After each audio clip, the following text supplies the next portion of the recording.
unfortunately, it is going to be the last one. Throughout this series, we've explored various tech-related topics, career strategies, and industry insights. For this last session, we're tackling an important subject, how to upscale on the international level. In today's globalized world, opportunities extend beyond borders, but navigating them requires the right approach, skills, and mindset to guide us through this. We have هارون كشاوي, a software engineer اللي رايح يشاري معنا valuable insights on securing international jobs, understanding market demands, and positioning yourself for global opportunities. إذا راك تحوز تخدم remotely, freelance, or land a job abroad, this session will equip you with the right knowledge to take the next step in your career. Welcome هارون كشاوي. You can start now. Okay, happy to be here. And yeah, 1 second, I will share my screen. Okay. All right. Let me know if you can see my screen. Yes, we can see your screen. Thank you. Okay, sounds good. Okay. Yep. Let's start. Okay, so hello everyone. I hope you're doing good. I am very happy to have received an invitation to present this, and I kind of relate to you guys, so I hope like my experience will be very much valuable to you guys, since my beginnings were from easy, so it will be probably the same path that most of you will be looking for. So yeah, we'll start with a little description about me before we even start. So as Sidali said, my name is Harun Kshawi. Currently, I am doing a full-time job as a software engineer at a company here, a local company here in the UAE, Abu Dhabi, called Technology Innovation Institute. Maybe some of you heard about it. I worked beforehand as a freelancer, like for my entire career. Even when I was a student, I worked for more than 6 years as a freelancer. And currently I'm doing like side quests, as you can say, side hobbies for like content creation on my Instagram page at Aaron Nerox. You can go follow. Shameless plug here. But that's a little brief description about me. Nice to meet you all, and I hope you like this session. So we can start. So the plan for today, we are going to talk about how to upscale on the international level. Before we continue, just checking out. Okay, so it's still working. Okay, nice. Okay, so the plan for today is how to get started. Before we even talk about upscaling, we need to know the exact steps that we need to take to start. And then after that, we have to know how to break through into like a lot of clients, because you start out slow and then you start making breakthroughs to clients and all of that. And after that, you start exploring even bigger opportunities. And also, we will have to talk in conjunction with that about the current job market, because it's a bit important, I feel like. So after that, we will analyze what the current job market is about, and we will also talk about how to stand out in the current job market. I will talk more in detail about that. And finally, we will assemble all of these points into how to fully upscale to get outside of the boundaries of your country or Algeria in general. So starting off, how to start. So this is a very broad question on how we should upscale. So the first step before thinking about anything, it is how to start. So as a student, I will be talking throughout these points on my experience, my personal experience, how I started. So how I started was I did like acquire some skills when I was like a third-year student, and mostly I was known in Easy for being a designer. I was the designer friend in the group. So I was not regarded as a software developer or whatever at the time. And I embraced that, to be honest. I took it like because I started as a designer for like just a hobby and doing it for fun. But people took it like very seriously. I know design and all of that. So it went down like that. So the first point that I have to stress is that when you are starting, you will not be thinking about how to make a lot of money, how to get high profile clients. You will need to focus, first of all, on experience and making your portfolio. Making your portfolio is like building an investment chest that you will fill out with treasure over time. Because if you make like a lot of projects, potential clients in the future will see that as an opportunity to say, hey, this guy is experienced or this woman is experienced very well. We can trust them with our product. So that's like the most important thing, is to build like your profile of clients. Okay, let me check. Okay, sounds good. So how to actually start? So I would take on any job that I find, no matter how small it is, no matter how silly it looks. The first real job that I took was like designing packages. To be honest, it was a stupid idea, but at least like it got me somewhere in like the portfolio that I was thinking of making. So it was like very random with a very random client, and we just like did some really quick packaging designs for his small project, and that's it. That counts as a project, even though I didn't get paid that much money. It was not that good amount of money, and it was like very fast, but at least it counts as a project. And I started doing that more and more. And in conjunction with that, I made sure to take advantage of the good ecosystem we had in Easy Algiers. So في Easy عندنا بزاف لي كلوب scientifique, and I took advantage of that. I joined CSE. Some of the older people there will know me. I was the design director in CSE, and that was also a part of what I did. I added like all of the experiences that I did in CSE Club into my portfolio. Of the year I joined as a design director. Before that, I was like a regular designer. And after I became the design director, we did update the CSE brand identity to what it is now. And we did like a major design shift in how we build designs for all like projects. So I took those experiences and added them to my list of projects that I did as like in the portfolio.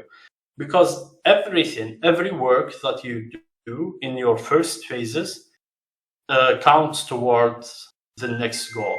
And that's like one of the most important things to do.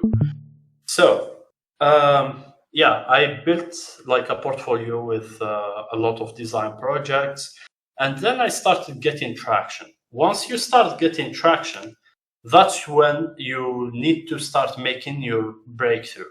For me, my breakthrough needed to be in software development. I was so obsessed with like going towards like being a mobile developer instead of a designer, because the design for me is more of artistic thing. I do it for fun, not for money. So what I did, maybe that's not the case for you guys. Maybe you guys can start with whatever you want to be in the future, and that's something that you can use, take it even more advantage of. But for me, in my case, the breakthrough was a bit harder because I had to shift from design to development. And the way I did that is very easy. I took like the clients that I was working with at the time as a designer, and I built a very good relationship with them. So that's one of the most important points as well to take out from this presentation, is that every client that you work with, you have to leave a very good impression that they have to trust you with whatever project, upcoming projects in the future they have, or they can recommend you easily to whatever network they have. Because let's say, for example, in third year في ليزي troisième année كاين ستاج براتيك يديروه لا ماجوريتي دي جون، ما على باليش اسكو مازال دوكا هذاك ستاج براتيك. ستاج براتيك هذاك سي اون اوبورتونيتي للناس باش يكملوا مع نيمبورت كو هذيك لونتربريز اللي خدموا معاها. They can take advantage of that like 1 month period to leave a very good impression that the people at that company, they will keep asking for you. They will keep asking for you to continue your job or be hired as a part-timer or even remotely in Algeria. Heck, I even did that. That's how I did my breakthrough, to be honest, because I did like design for one client, and then after that third year came in, I entered as like intern for that same company. But instead of doing a design, I told him, let's make like whatever mobile project you have, let me build it. Let me build it for you and we'll see how it goes. And that's how I did my breakthrough. Maybe for you guys it will be different because everyone is different, so it will be different for you, that's for sure. But you always have to build trust with your whatever client that you're working with to make your breakthrough a possibility. Once you make your breakthrough, though, you need to make sure that you satisfy every client that you work with. It depends if you work as freelancer or you work like as part-time for any company in Algeria. I'm still all of this that I'm talking about, I'm still talking in the local side. So inside Algeria, we do not talk about the outside yet, just yet. So what I was talking about. So once you start with your first breakthrough, you have to make sure that every client you work with will be either satisfied, or if for whatever reason ends up like being a flop, the project flops or whatever, make sure that you leave a very good impression that they either will trust you with their future projects or they can recommend you. It's always about entrusting you in the future or recommending you, because what we are trying to do is to make our name reach places that it didn't reach before. That's like the main strategy that you will see throughout this entire presentation, because it's always slowly, but you try to always like make sure that your name is heard before you reach that place. So that way the people there will welcome you and always like prepare like opportunities for you and all of that. And that's actually how it works. So after making all of that and you make your first breakthrough, you make sure that the clients you work with are satisfied, you start expanding your like portfolio of clients. You can, well, I can say one thing, as a student, it's we have like very limited time, so it won't be a very easy thing to do to have multiple clients. But if you don't sleep the night, probably most of easy people including me, I didn't sleep the nights, to be honest, so I was working like a lot during the nights, and in the mornings I go to study, so that might be the same for you guys.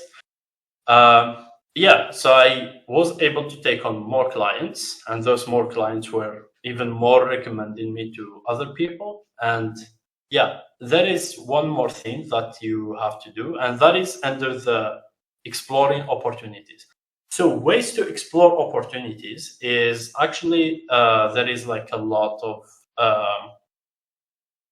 of ways to do that. You can do the smart way, or you can brute force it.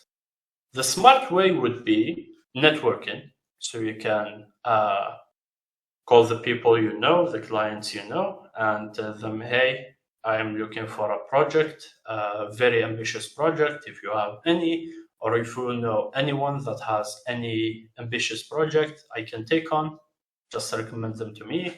And if you did well in like with them in previous works, they would probably happily do so, because the clients really what they want is just like their product to be very good, and they would be satisfied, and they can do a lot of things for you.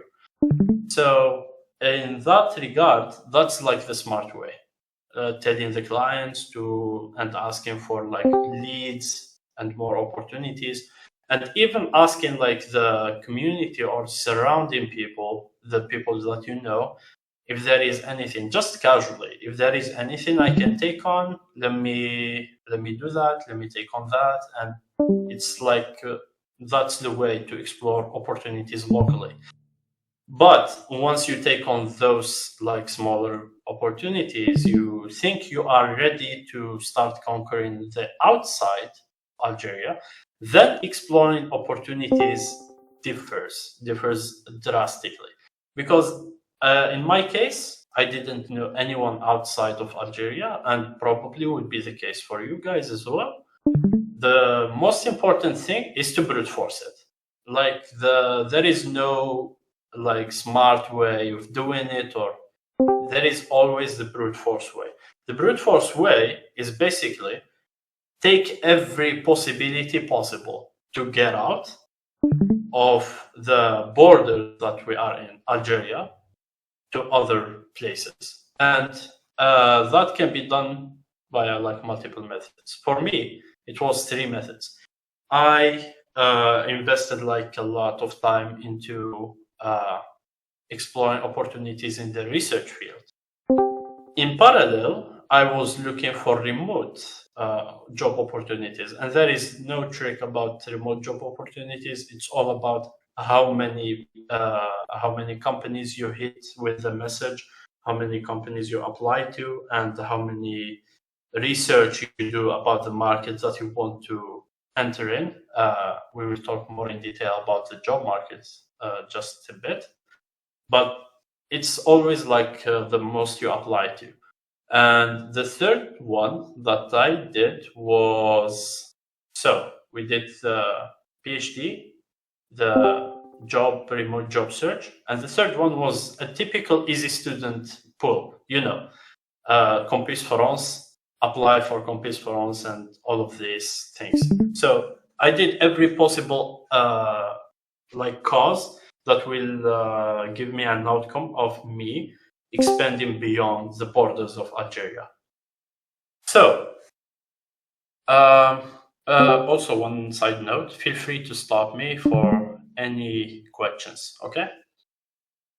Okay, so for that, for me, the PhD side, I was contacting more likely just the people that I knew in the research field. So it was very limited connections, but they were leading me into more and more like other opportunities. And whenever I apply for those opportunities in the PhD, if I ever get a response from those people, if they accept for an interview or whatever, fine, very good. If not, I would ask them actually if they could recommend some people or some opportunities from their surroundings. So it's like it branches out like a tree. That's how you expand your search in the PhD area specifically. On the remote job area, there is no expanding that way. It's linear. So you apply for a bunch of jobs, and you can use like a bunch of platforms to do so.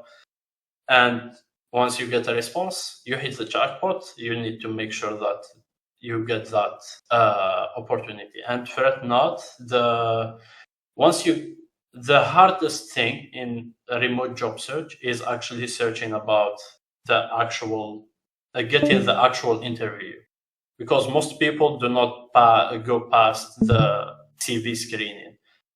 Maybe it's locality where we are situated, maybe it's language, maybe it's even visa status. For example, most remote jobs in America require you to have like a green card, so we are out of that. So That's something to consider as well. And the last one, which is Campus France, it's typical. ابلاي الكومبيس فرونس ما تبان محقوره وتبان باللي لا ماجوريتي تاع الناس يديروا كومبيس فرونس ديرها ما راك خاسر والو. That's the thing. You need to go into this with the mentality that I have nothing to lose and everything to gain. Sinon ما تقدرش تافونسي بيان. ديجا في الديبي اذا ما قدرتش تافونسي بالعقليه تاع I have everything to gain and nothing to lose ما راحش تشوف الجوبز that are low paying. That's one.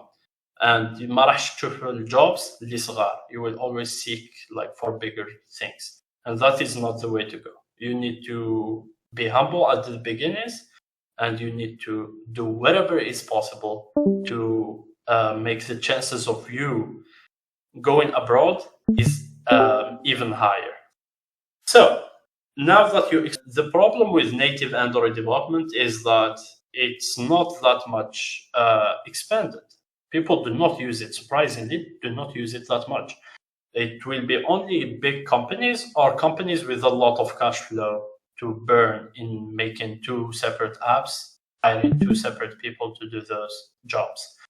And the way you do that, you do like a market analysis.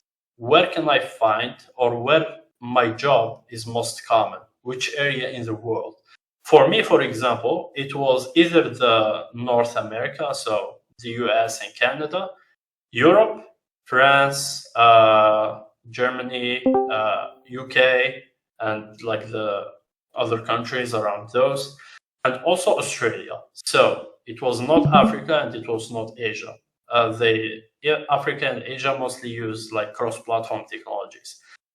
And how I did that, I would say I just like to learn about like whatever technologies are being used in different areas in the world. So I always looked into that and saw whatever is available in whatever place. So I focused on those areas.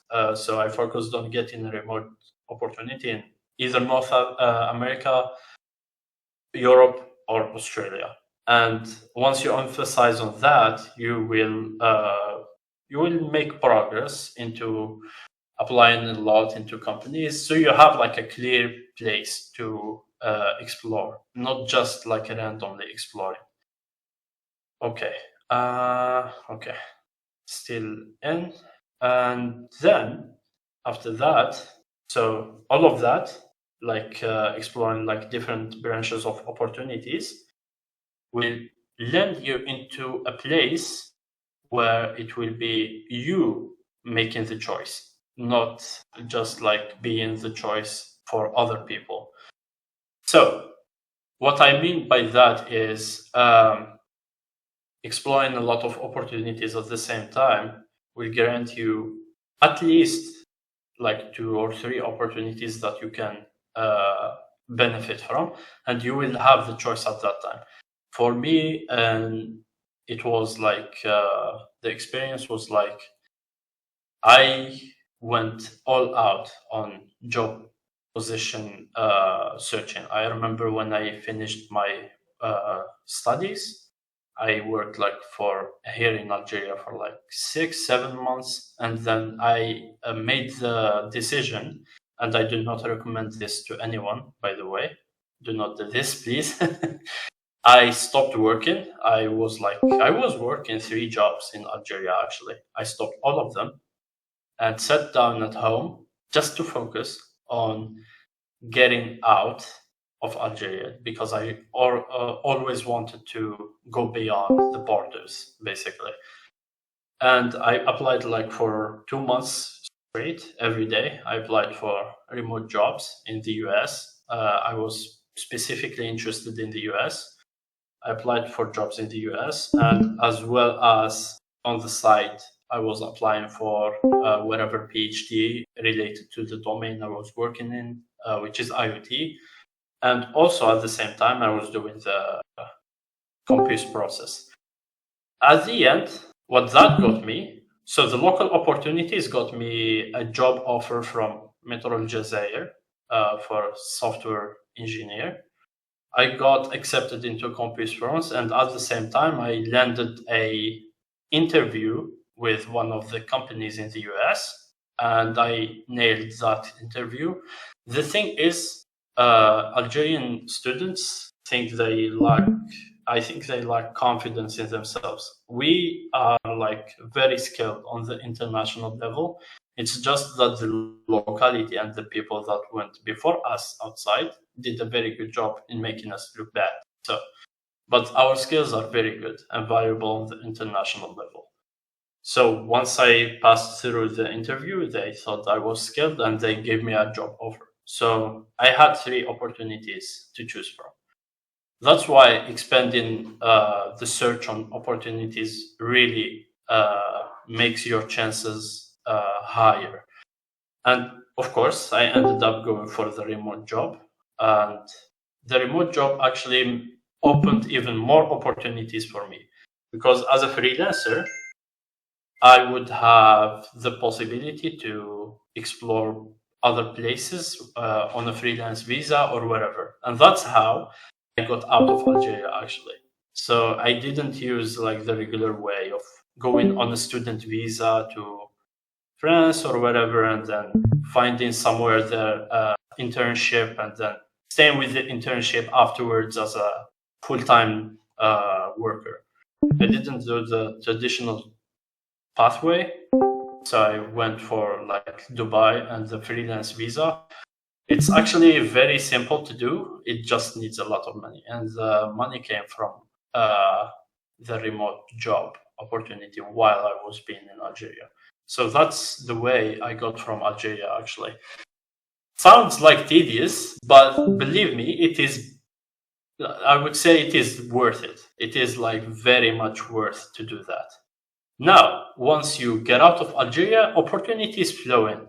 To be honest, opportunities are easier to get outside of Algeria. I don't know why. It's just simpler. You can be talking with someone over a coffee, and boom, you are like with another opportunity, like very simple and very easy to get. So the harder is just the breakthrough. Afterwards, you need to make sure that you don't do one mistake outside, abroad, and that is not networking. In my opinion, since you will be in a new place probably, not knowing a lot of people, what we tend to do as Algerians is to find Algerian communities. هذا واش نحبوا نديروا احنا. نروحوا باغ اكزومبل نروحوا فرنسا ولا نروحوا لليو كي ولا الامريكان نبدا نحوسوا وين راح نلقى لي زالجيريان. No, I mean it's not wrong to do that, but what I would say, for example, is try to know people from other countries. Try to know people from different parts of the world and network and make sure that you keep contact with these people. Because maybe one of them will offer you an opportunity. No one knows. That's for sure. And that's how like you keep the odds very high at all times. For example, for me here in Dubai, I really did not find a very good way to network. And that was a very big mistake from my side because I do not relate to the people here, to be honest. But I always like find ways to have like small talk with people. And surprisingly, 90% of the people that I had small talk with were in the same field as I am. I still have their contact and I can contact them whenever. They work in the software engineering field, surprisingly, and they are also fellow freelancers. So you can always just do small talks in coffee shops or whatever. You can socialize, and that will give you even like leads to possible opportunities.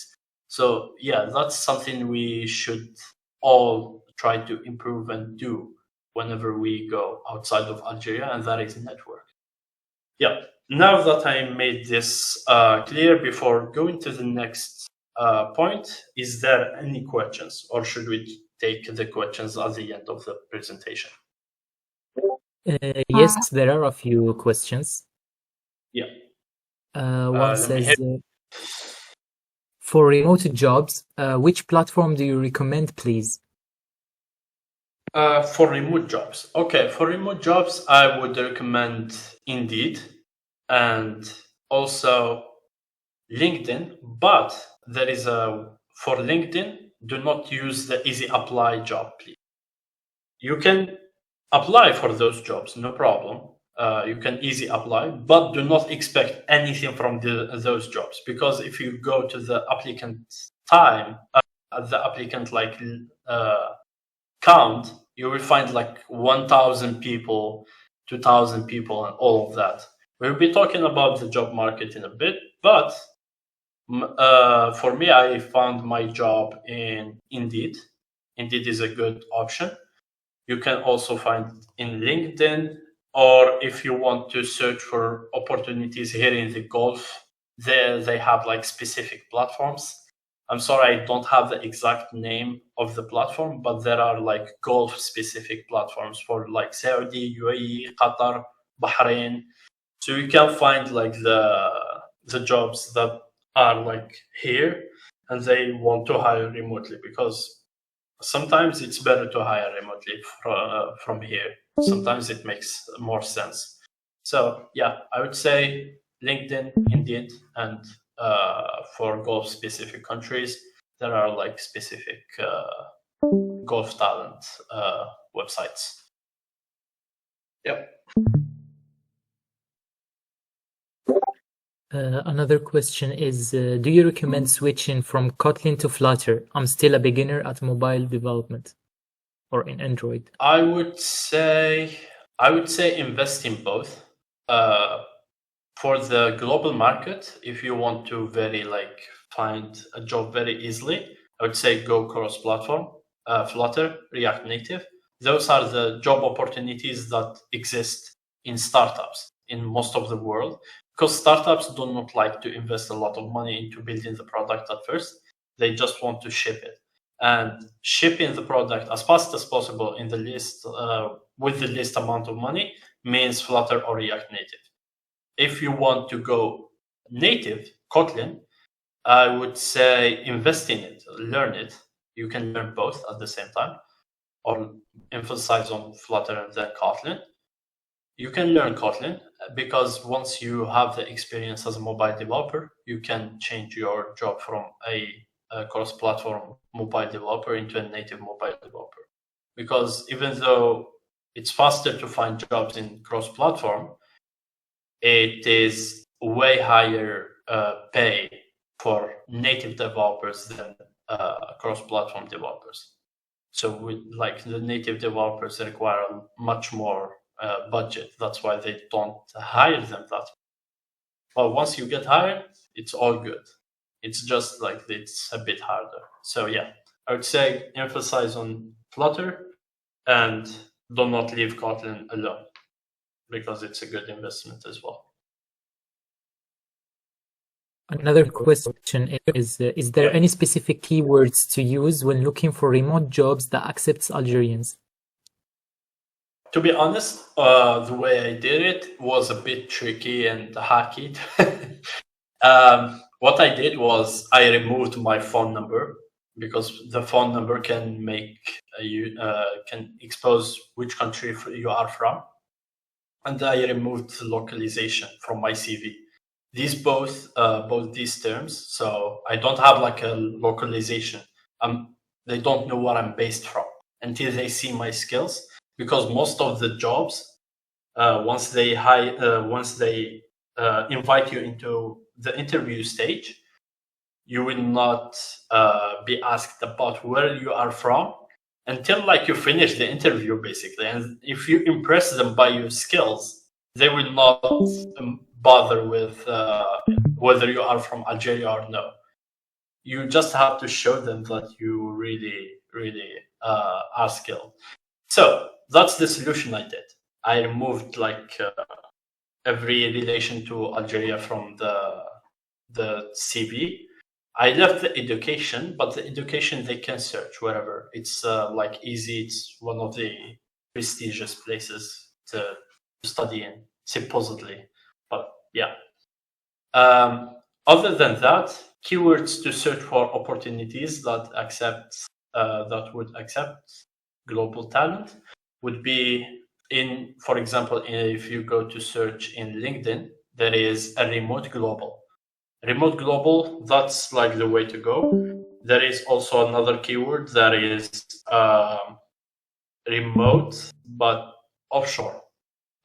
So it would be not from the same country that the company is based off. That's called offshore. So sometimes companies hire offshore for cost optimization. You can check those. The ones that you should stay away from are the ones that have like a clear requirement in the description that this job is about is for only residents of the specific countries. So they specified, let's say, for example, in the US, they have this requirement. For example, this is a remote job specifically for the United States citizens or the holders of the green card. That's like a job that you shouldn't even bother with. There is another question that you will see a lot while applying for jobs, and that is, do you require a visa? You could say no for the time being. That is like because you don't require a visa to work in other places remotely, especially if you just want to work remotely. You don't want to go to that company or country. You can always say no. But if they say in the future we might hire you and will you need an actual visa, then in that case, just don't bother continuing applying to that job. You need to sort out all of those options so you will be more efficient in applying for jobs that will actually make your chance higher in being hired. So that should answer this question. But yeah, any other questions? Question next. Hello. Sorry? I have a Yep. question too. So, Yes. do remote jobs actually pay well comparing to jobs in Algeria? Because I know that even if you're applying. Yes, I can answer that question. Please continue before I answer. Okay. So I know that the companies like sometimes do the policy of hiring remotely to optimize the costs. So you should not be paid as much as the ones who are residents of that country. But is it that much compared to the salaries in Nigeria? I will give you the perspective. I will give you one comparison that will respond to this question. I worked in Algeria for 6 months after I finished studying, like right after I finished like الPFE présentation تاع الPFE.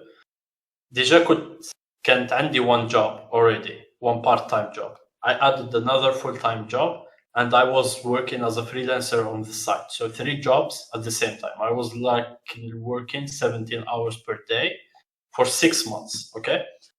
And then I stopped working for those 3 companies and looked for remote jobs, and I got one. And I joined them like mid-month. So it was like I worked for 15 days. After those 15 days, it was like the beginning of the next month, I got paid.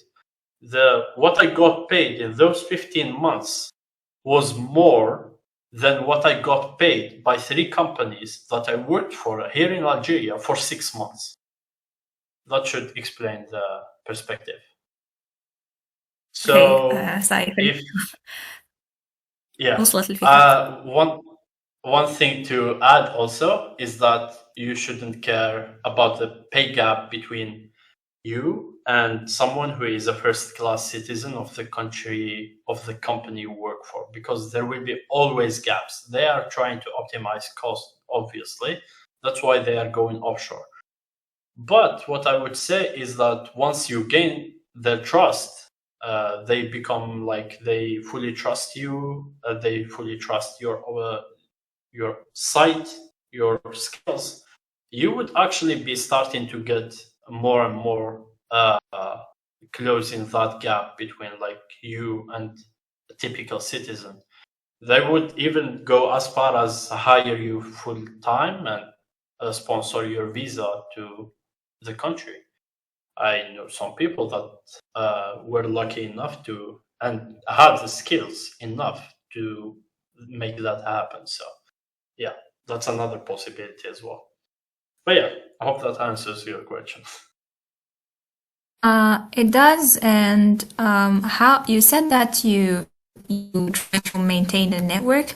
So, based in Algeria, what are the best online opportunities that you could use to build a network, an online network?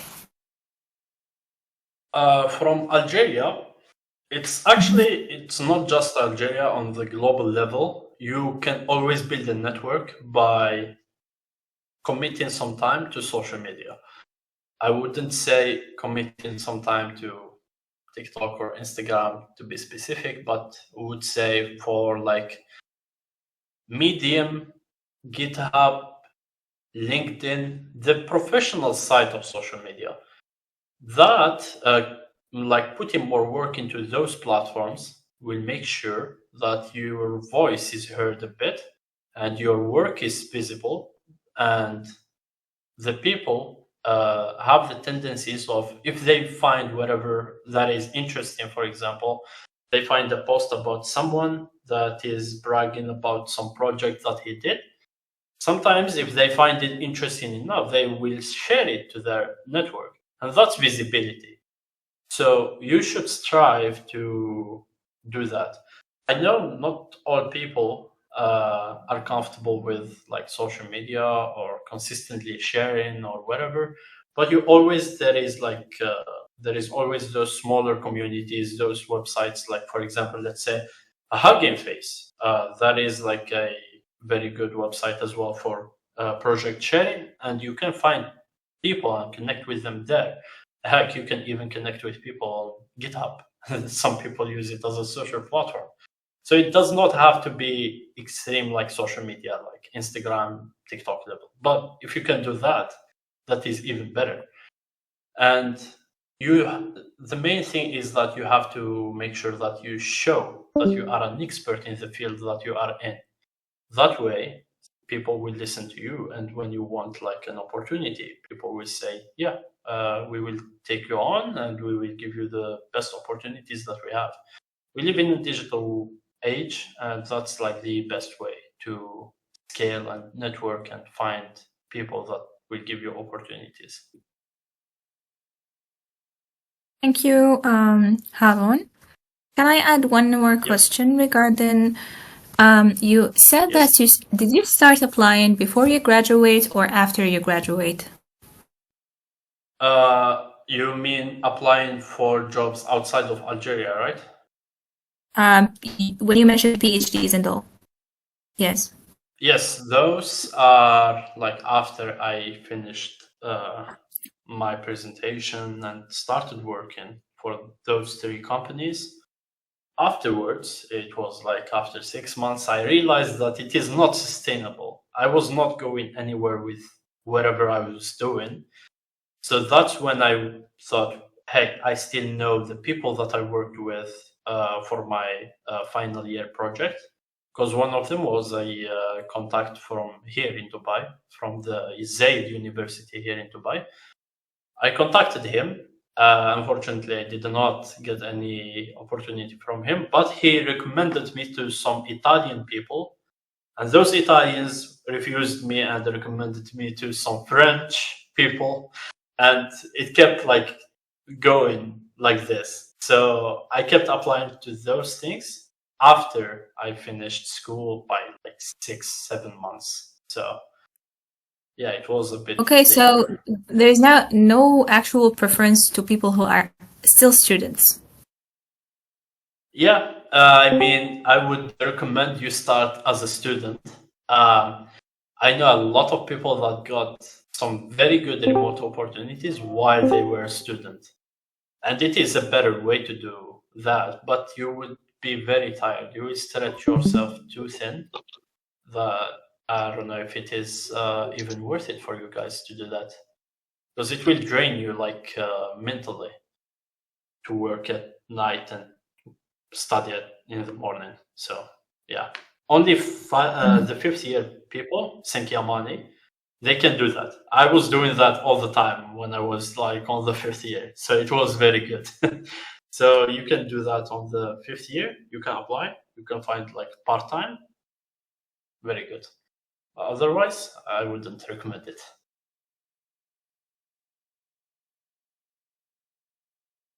Thank you. Anytime. Any other questions? السلام عليكم. عندي une question. Anna? Yes. Donc, à quel point الدبلوم تاعك شغل عنده importance كي تحب تابلاي في كاش جوب في لترونجي؟ باغ اكزومبل انا الدبلوم تاعي داتا ساينس واني حاب نابلاي فور جوب في الديفلوبمون.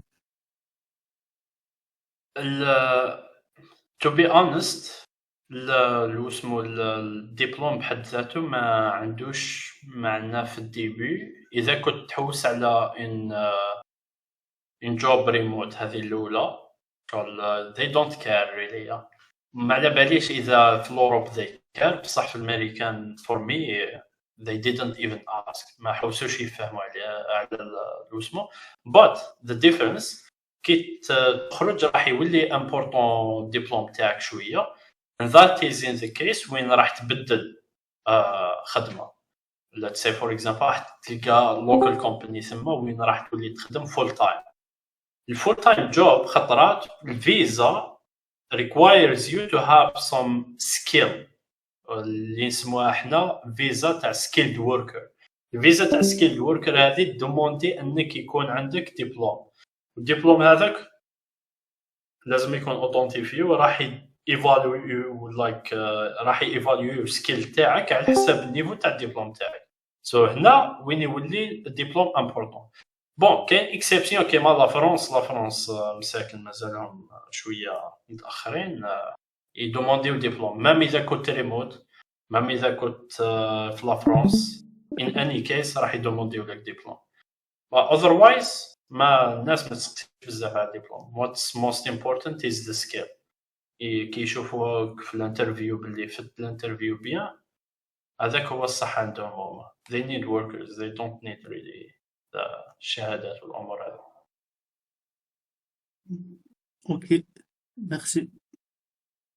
De rien, de rien. Any other? Going once, twice, three. Okay. Now that we answered some questions and we talked about the opportunities, Actually, let's talk about. كاين واحد سقسك. Yes. بس I كيف don't سقسك في الشات؟ see the screen. No problem. واسمه عيسى, he said the salary they are okay with paying for remote devs in Europe. Sometimes they ask you for expectations. What should the answer be for that? Can you repeat the question again? Sorry. They said what's the salary they are okay with paying for remote devs in Europe. Sometimes they ask you for your expectations. Expectations. So on average, you shouldn't be telling them I expect 2,000 euros, at least 3 to 4. But it depends. To be honest, it depends. You should take a look into the company profile beforehand and try to see if they have any signs of metrics that show if they are in good shape or no. Because if they are not in good shape, they would be like failing your expectations, and they might even like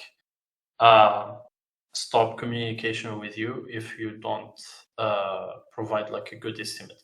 But the thing that I do, the one strategy that I can give you that I do is I do not give them expectations. I do not expect. When they ask me, what is the salary? What is your salary expectation? I wouldn't give them a specific number. Okay, I would say, to be honest, my current salary is this, and would be expecting a very good chunk of increase on top of that salary. But I would leave the exact number of that salary to be determined by you guys, since you guys will know better on the situation of the company and the situation of where the budget is for this hiring, and I would put full faith in you. But saying that will give them like the confidence that, hey, this guy is not expecting much and all of that. Once you get the salary, you can negotiate. Always let them start with a number. Never start yourself with a number, okay? Because you start yourself with a number, you are paying yourself. Basically, you will either make it on point and you are lucky, you hit a dart blind, or you are unlucky and you give them a way out of their budget salary, and they would say, hey, this one is not affordable, so let's just drop it. So yeah, always try to divert it to their side instead of you saying the salary that you want. ماشي سهلة كيما الجزائر. But yeah, any other questions in the chat?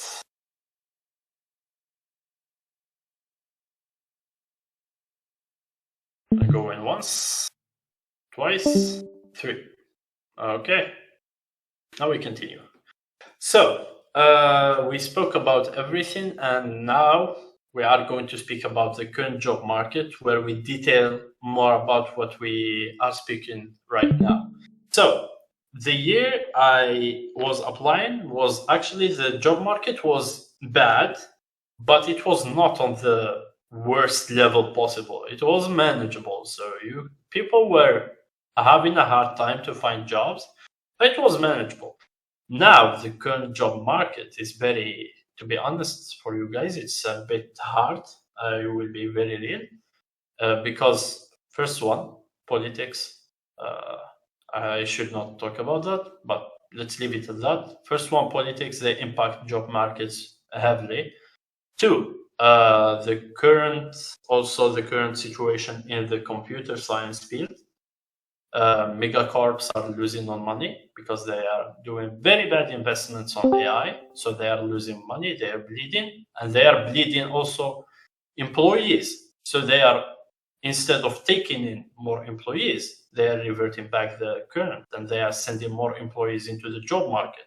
So you will have competition with people that worked in companies before. That's two. And three, the upscale of how many people are joining the computer science programs, like study and all of that, is huge. It's not showing any signs of slowing down. So by extension, the amount of people graduating every year is increasing. Three. So all of these three elements like contribute to a very, very bad job market. Okay, how to navigate this very bad job market? One is to have that's why I said networking is very important, because you can have private recommendations. You wouldn't even be searching for jobs in the job market. You would be recommended or shortlisted directly wherever you want to work in. My current job, I got shortlisted. I did not search for it. I did not even bother with that. I just shortlisted my CV through a connection, and that's how I got into the interviewing rounds. Well, you still have to do the work for interviews. It was for me, it was like a 4-month progress to make sure that all the parts of the interviews are good. So that was the biggest interview I did in my life. But that's one. You have to seek out connections, networks, and all of that to be shortlisted. Always try to be shortlisted. The second thing that you can do is to stand out.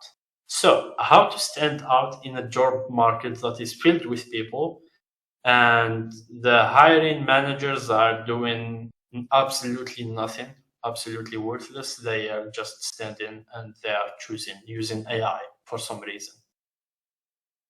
The thing is, in a job market where everyone tries to get their voice heard, the one that will stand out is the one with the highest pitched voice and the one that can be heard from everywhere. And the ways to do that, as I was answering one question before, is to actually start doing social media. So starting social media is not something for everyone. I know a lot of people do not want to start that, but you can start something else. For example, you can start writing articles, you can start doing blogs and stuff like that. That's also like very good. The other thing is to push as much content about your expertise as possible in the relevant platforms. That also works because it will show that you are an expert in the field that you are in and you know what you are talking about. You are not just like talking about random stuff. And 3, you have to make sure that you have a lot of side projects. And I make this point very important. Make side projects. As a student, I would be after 5 p.m. when I was a student, after 5 p.m. every day, I would work on a side project. And the main reason I got hired in one of the companies was one of the side projects I was working on. So make sure that you build advanced side projects, not just like in mobile. Most people try to learn the technologies. They would create a calculator. Do not do that. Create a really, really good application. Do not just try to make the generic stuff. So that's like one of the most valuable things that I learned. So make side projects, very important. So these 3 will make sure that you stand out. And even on top of that, even when you stand out, you will be in competition with people that stood out as well. So the competition is not ended yet. You will have to brute force your way in that stage. If you are already standing out and still not getting a job, you will have to brute force your way into the job market or into a company. So that's the way. And also avoid like high density jobs where you find like, if you find any job that has more than 300 applicants, please do not even bother. Just go and see other ones, because once the CVs start stacking on top of each other, that job is probably not hiring anymore. Or it's just like for a very popular company. Yeah, and avoid popular companies because they will not hire just like that. Probably they just get connections to give them recommendations, and that's how they work. Okay, that's for standing out in the current job market. And also that's one more thing. Once you start like looking into jobs, please do not try to get results as fast as possible. That will burn you out and you will stop completely. So it's not good for you to do that. So take it slowly, and for sure there will be an opportunity for you. That's how to stand out and the current how to navigate the current job market. So let's recap a bit. Social media, blogging, all of that is going to contribute to success. Side projects, but very high advanced side projects. You can even take months in building them, by the way. It doesn't matter. Make just one side project is better than making 10 calculator projects. And 3, work on whatever connections that you have, because connections are key in the current job market. Hopefully it will be better. There is projections that it's going to be better in the upcoming months. And also focus on trendy technologies. The data scientists now and AI engineers, machine learning engineers, all of them are like navigating the job market very, very like on a glaze. It's very chill because there is like a lot of people looking for those positions. For the other positions, we have to grind. But that's for the 5th point, which is standing out. And now, to recap everything and how to fully upscale, if you saw during throughout this entire presentation, it was always step by step. And those steps were the best that worked for me. But for you guys, might be different because everyone is different in their own way. So make sure that you take these steps and you see what works for you and what doesn't work for you, and adjust the strategy based on what works for you best. Because what works for me might not work for you, and what works for you might not work for me. And also the other thing I would say is define where do you reach? Where do you want to reach? Ask yourself this question. I am embarking on a journey to expand beyond the bounds of Algeria. Where do I want to be in 3 years? The questions that everyone asks in the job interviews. Where do I want to be in 3 years? Where do I want to be in 5 years? That's defining a faint goal for you. You don't just go randomly. You know exactly what you have to do and what needs to be done. So go with a clear mind. And 3, do not despair, because upscaling may be hard for you in the first. It will be depressing. It will be a hard work all day long, all night, all months, year, whatever. It will be very hard. So you have to make sure that you do not burn yourself out, and you make sure that you do not give up. Never give up. Always keep going. As Algerians and North Africans in general, we differ from the rest of the world, that we have to make sure that we do extra work to get what we want. So always do the extra work. Never ever complain and never ever give up. Okay? And yeah, enjoy the journey. That's what I could say, because this will be a story to tell later on, just like this one. So that's how to fully upscale in outside of the boundaries of Algeria. Let me know if you have any questions. And yeah, this is my website, my GitHub. You can go into my GitHub. I have some side projects that I stopped working on, since now I'm full-time working for a company. I stopped working on them. You can go check that. You can check my Instagram as well. Shameless plug again. But yeah, if you have any more questions, let me know. I'm all ears. I'm gonna be reading yes. questions for you. Oh, Yep. خلاص تداري جاوب. كملي c'est bon. The connection تاعي is actually so bad now. Okay. So Shamil asked what the process of the interview is. Is it like big tech companies, so build lead code and then some system design questions, or it differs, especially the ones in the USA? In the USA, alhamdulillah, أنا مازال ما طحت في job interview where I needed lead code, because I hate lead code and I don't do lead code. But you guys should do lead code. راني ننصح فيكم. Do lead code a lot.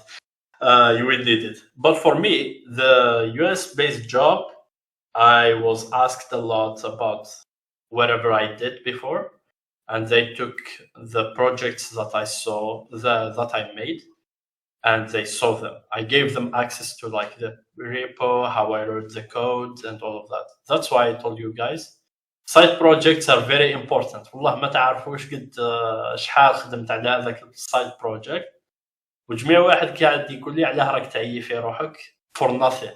أنا كنت نقول لهم يا ودي, this is something, an investment that I should do for myself. راني نقرا نتعلم في skill, ومنها I can brag about it later on. I can have bragging rights that I built something with a very good quality. So that was the job interview. It was very simple, very simplistic, and that's most of the companies in the US.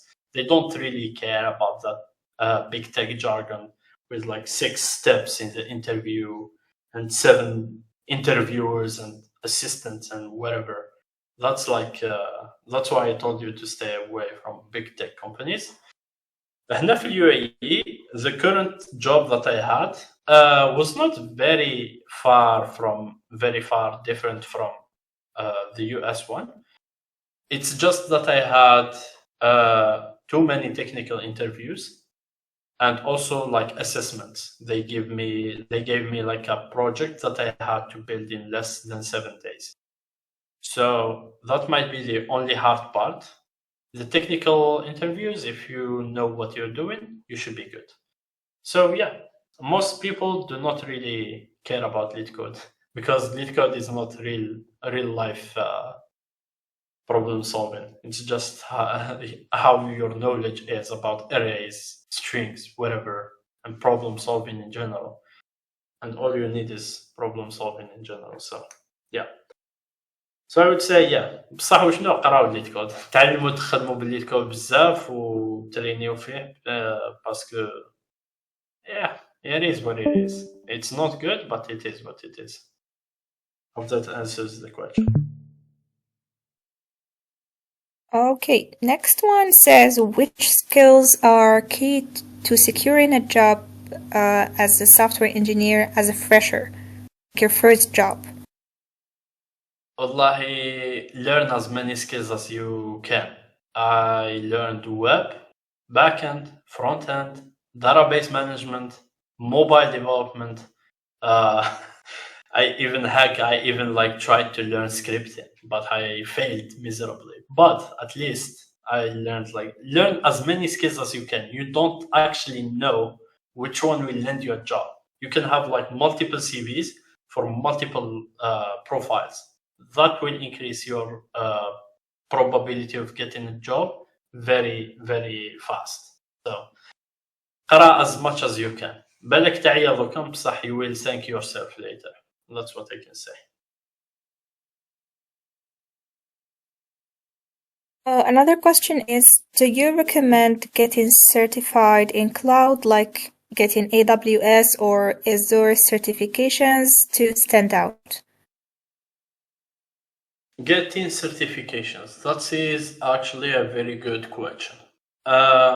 For the cloud itself, I would say it is worth to get like certified in the cloud, the DevOps certifications for Azure, AWS, Google Cloud, because in the DevOps space, they work with certifications. They regard the people that have certifications very highly.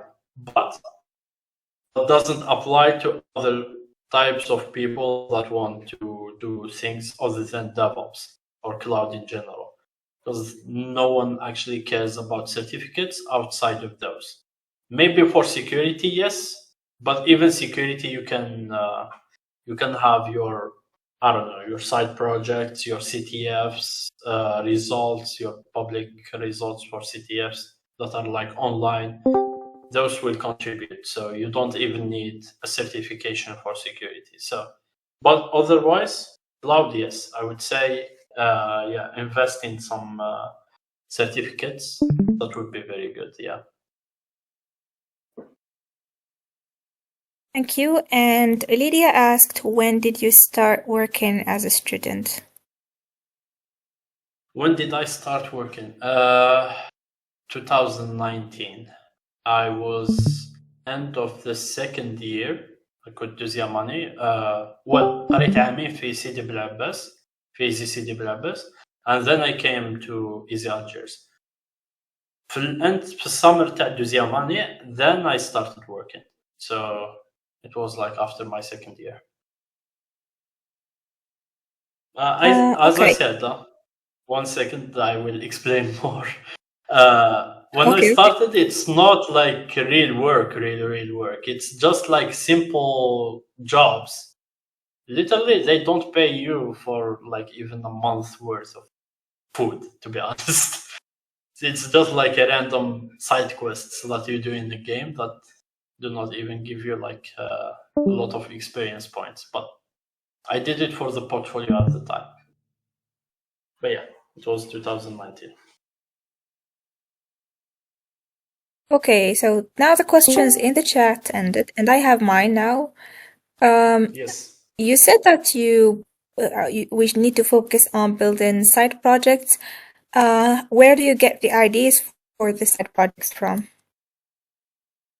The ideas for the side projects can be, to be honest, for me, I always try to build ideas that solve a real problem.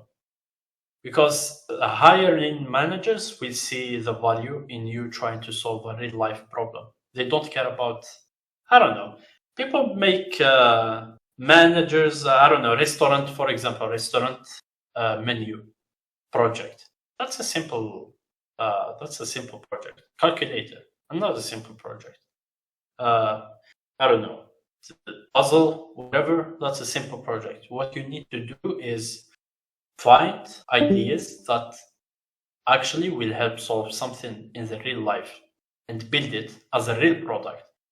Because even that can be a potential opportunity for you to start your own thing. You can start right away from that. So that's what I did. For me, at the time, it was a social media community-based application for customization lovers. So, for example, for me, I love to change my phone wallpaper every 2 days. I hate like having the same wallpaper for more than that. That was a problem for me. Most of the solutions that were back then, the mobile apps were like even either paid or you have to go through a lot of ads to get the best quality. So instead of that, what I did was create a community-based social media application for people to share their artworks or their pictures or whatever the captures they have. And what we can give them as an application is exposure to other social media. We encouraged people to add their social media handles, Facebook, Instagram, DeviantArt, whatever they have, so they can get exposure on those sites. So it's more like very simple, to be honest, very simple idea, but it was good and it was executed perfectly. Like it took me 1.5 years to make it alone. But once I finished it, the quality and the stability of the app were very commendable. And that was the main thing that got me hired in the first place, because they said, hey, this app is very good. I cannot believe you built this alone. How did you do it? I was like, yeah, I tried to follow good practices and all of that, explaining that. Made them realize that, hey, not all Algerians do not work very good. This guy is knowing what he's doing. So, yeah, you are hired. So, yeah, you do something like that. So it's always about like unique ideas that try to solve a real life problem. So by portfolio, you don't necessarily mean multiple applications, or you only mean one excellent presentable app, for example, that's going to let you break into the industry. Yes, it can be one single project, but at the same time, if I would say it is a portfolio at some point. You will stop working at that project and start another project at some point. So you add more projects into it. You would strive for a good portfolio. It would take time, but instead of just focusing on one project your entire time, you can make the first, at least the first version of a project and then jump into another one. Because when they see one application that is very well made, they would love to see another one of the same kind from you. So at least two would be very good. But if you can have more, that is insanely excellent. So yeah. All right, thank you. And one other question from Dua is that, can you mention some advice to yourself when you were at the beginning of your path? Some advice to myself on the beginning of my path. Okay, that is a very deep question. Okay, I need to think about this one.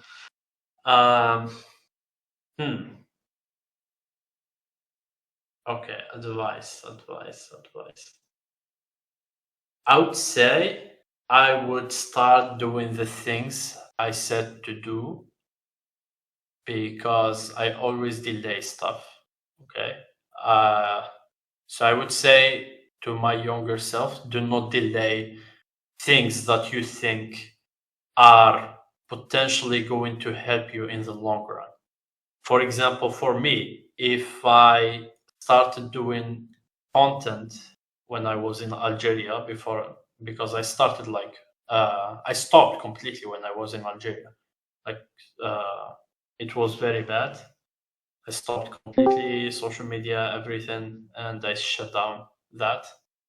I would say I would not. I would say for my younger self to start doing the things that he thinks that will bring him more in the long run.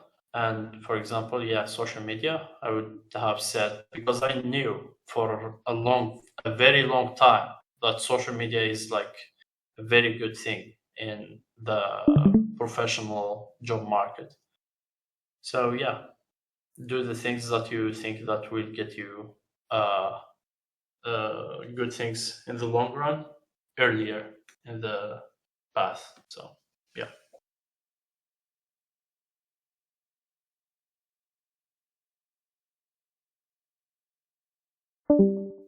Any other questions?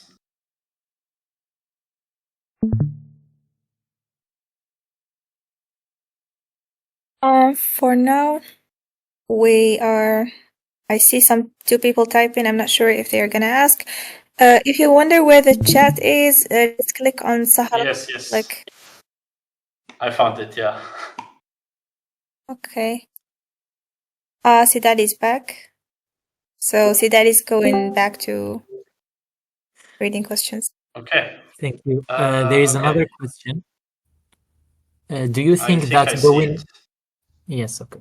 Do you think that going for an AI job right now is a safe choice in the long term? To be honest, AI jobs are like, I don't know, the dark horse of jobs right now. They pay very well. They are extremely popular. Everyone thinks that hiring an AI professional would for somehow make their company become a tech unicorn or something like that. But the market will correct itself at some point, and there will be no more AI jobs. But for now, it's a very good time if you know about, if you have like expertise in AI, to jump on the train and be hired, because it's very good. But at the same time, try to not focus 100% on that, and try to have like some, I don't know, some side skill that you, let's say side skill, that you can depend on if whatever this bubble bursts. Because they're trying to be honest, I will be brute about this one. Basically the companies, the stupid companies, are trying to make money off of people by selling them wraps of ChatGPT. Everything is a wrap of the ChatGPT API. There is no revolutionary other API other than ChatGPT, Gemini, Claude by Anthropics, or like DeepSeek. Those are like the four giants that control the market. And if you can get hired at those, congrats, you secured your life. But if you cannot be hired at those jobs, you can be hired at like AI companies per se, but with an asterisk, okay? Because they're trying to, I don't know, satisfy investors and get a cash grab, and it's not. I'm not like convinced by it, to be honest. But yeah, go for it. Get the cash grab like everyone else, and after that, have like a side skill that you can depend on. Thank you. There is another question, actually two. Do you think it's better to work remotely in Algeria while pursuing a PhD locally, or is it more beneficial to go abroad, example, Campus France, or find a remote job with an international company? Okay. It depends. it all depends on what you want to do. If you want to stay in Algeria, that's fine. That's completely fine. You can have like a remote job and work locally in a PhD. But if that wouldn't tire you physically and mentally, you have to make sure that you are in good shape every time of the week, so you can work on both. But also, if you want to go abroad, it's totally beneficial. You will help yourself, your connections, your family, your friends.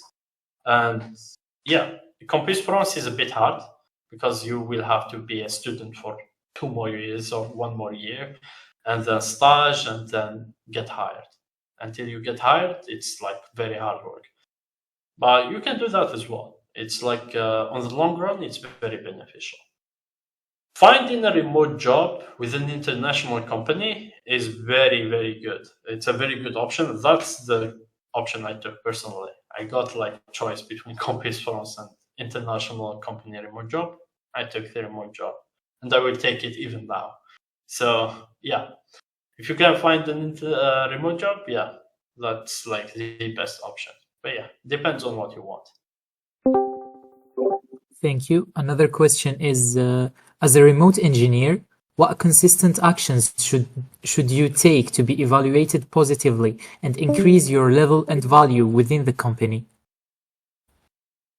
To be honest, do what you are doing and do it in the best way possible. If you produce like near perfect results in all the tasks that you do, you would be highly regarded in the company, and your voice will start being appreciated more and more throughout the years.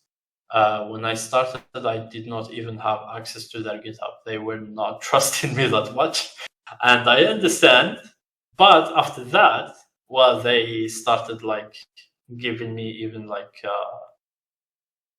calls with clients to define the project scopes. That's how good doing your job will make you in the company. So it's just like doing your regular job, and yeah, there's nothing more to it. Of course, you have to increase the skill level every time and be dynamic to changes. Sometimes you will get some tasks that are very well, you can say you will get like the reaction of how the hell I'm going to do this. I don't know how to start or from where to start. But if you get it done, that will increase like your reputation in the company. So I would say this is like the things that you should be doing in a company. But yeah.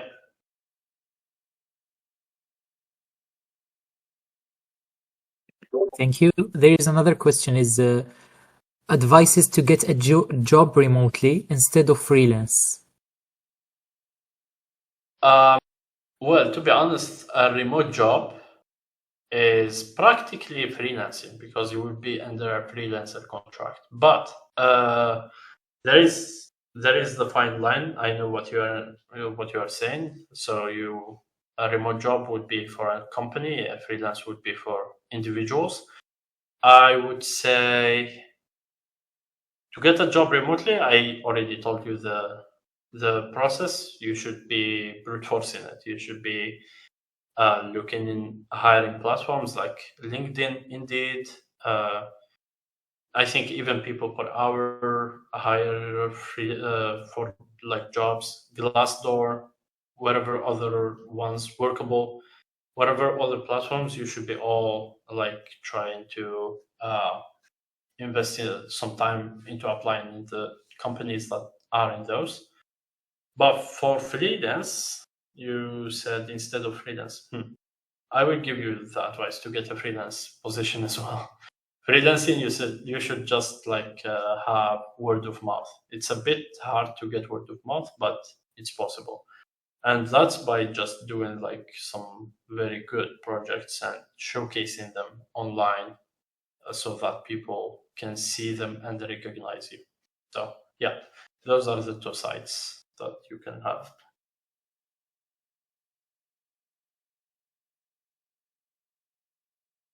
Thank you. Any other questions? Don't be shy, My- guys. You can ask. I do have a question. Yes. Okay. So he asked, getting a remote job instead of freelance. I want to ask the opposite. How do you get an international freelance instead of a job? Okay, international freelance is one of the hardest things you can get, but it's not because it's hard to be heard internationally. It's that we don't know people internationally, but it becomes possible if you go abroad. So if you end up expanding abroad by like doing remote jobs and all of that, you can actually find a freelance job in the country that you are in because you would be local to that place. It's always the freelance market is always best in the place where you are residing. So basically, wherever you are, that's the best place to look for freelance jobs. So I would say to not focus on getting freelance jobs outside because they would either be a bit too dangerous because they're not bound to contracts, or a bit too tedious with low like real compensation. So you have to be local to the place where you want to get the freelance job. That's one. Two, you would do the exact same thing that you did in Algeria outside of Algeria to get a freelance job. That's networking and trying to do a very good job in whatever local like project that you're working on. So if you ever like go, let's say, for example, we go to France, and in France, I want to be a freelancer instead of working full time. I would first of all get my portfolio ready with all the projects I did before. I would post on it about it on social media. I would actually like take contact with people in around my area to see if they know anyone or if they want to hire some freelancer for any job. And I would start slowly. I would start slowly. It would be rough, but I would start like that and go from there. It would take months to do that, and it would be hard and tiring. That's why I don't recommend freelancing outside of Algeria.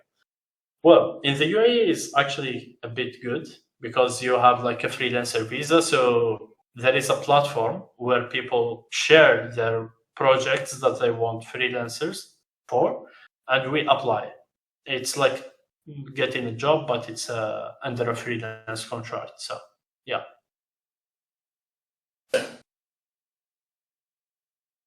And does having work experience help in getting freelance jobs? Because usually in your job you are focused on specific tasks. You don't build the platform from end to end. So, which is not exactly what you do in freelance, especially if it's working on the whole platform. So, does having a professional experience help you, or if you want to get into freelancing, you should like dedicate yourself to it and work on it full time? That is a good question, and to be honest, it's both good way. It's good both ways. So, if you have freelance experience, you would boast about the projects that you built in freelance with freelance clients in your CV to get a professional job. And if you are working a professional job, you would boast about the tasks that you did and the improvements that you added to the platform that you were working on. It's not about what project did I finish. It's essentially about the value that you added in each and everything that you worked on. If it is a new project, the value added is the project itself and its success. If you are working professionally and you are working on an existing platform already, that's the value added. What did you improve in that platform? What did you do? What feature did you add? What technology did you use instead of what they were using, for example? What good practice did you implement, for example? All of those count towards a very good added value, and that would actually be the thing that will be appreciated in a CV. And it's not about like whether it's freelance or professional.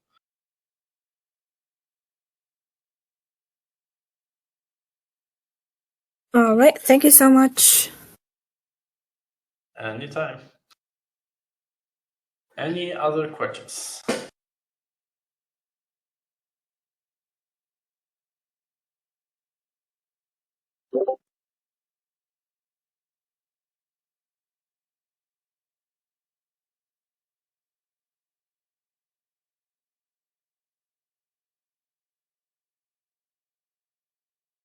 Okay, let's wait for a bit. Anytime.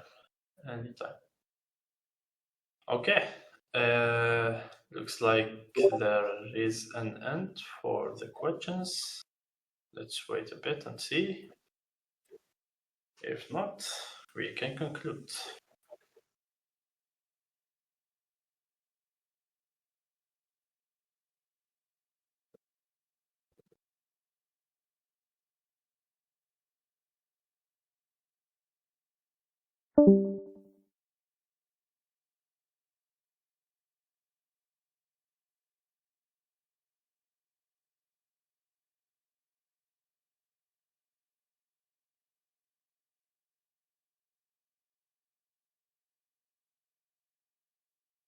Anytime, Isa, anytime. Okay, guys. Yeah, if you don't have any other questions, let's say, well, first of all, I would say, Sahra GDG Alabons. It's the end of Ramadan already. And yeah, feel free to follow me on my social media and ask me any questions if you want. I'll be answering to the best of my ability, okay?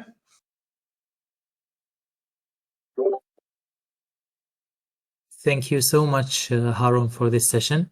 So هكذا concluding our last GDG Sahra session. We hope this discussion has given you the motivation and practical tools to expand your professional reach beyond Algeria. The global job market is full of opportunities, and with the right mindset and strategies, you can confidently take your career to the next level. Again, a big thank you for Harun for sharing his expertise, and to all of you for being part of this journey. Though GDG Sahra is ending, this is just the beginning of your path to international success.